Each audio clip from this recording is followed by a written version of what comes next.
Le roman La peau de chagrin de Balzac est au programme du bac de français. L'œuvre est associée au parcours Les romans de l'énergie, création et destruction.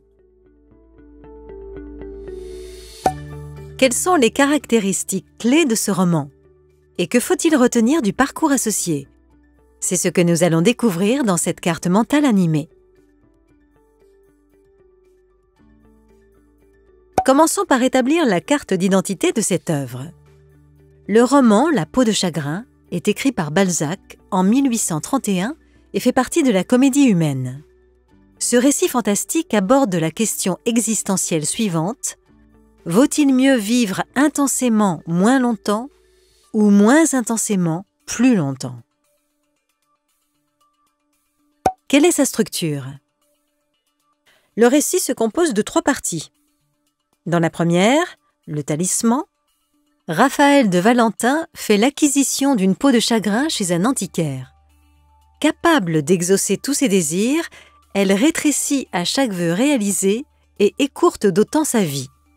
Dans la deuxième partie, La femme sans cœur, Raphaël revient sur sa jeunesse studieuse et sa passion malheureuse pour Fédora. Dans la dernière partie, L'agonie, Raphaël tente de réfréner ses désirs, terrifié par la puissance de la peau dont il ne peut éviter le rétrécissement. Il meurt finalement dans les bras de Pauline, sa bien-aimée. Intéressons-nous maintenant au thème du parcours, les romans de l'énergie, création et destruction. Dans ce roman, l'énergie est d'abord présentée comme une force créatrice. Dans sa jeunesse, Raphaël met toute son énergie au service de ses études et de la conquête de Fédora dont il est amoureux. Plus tard, la peau de chagrin apparaît comme une concrétisation de ce désir sans limite. Par ses propriétés magiques, cette peau lui octroie une capacité d'action vertigineuse.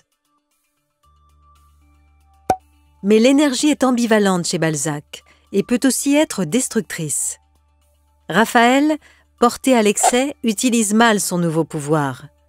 Malgré tous ses efforts pour annihiler ses désirs, il dépense tout son capital d'énergie vitale et assiste, impuissant, à sa propre destruction.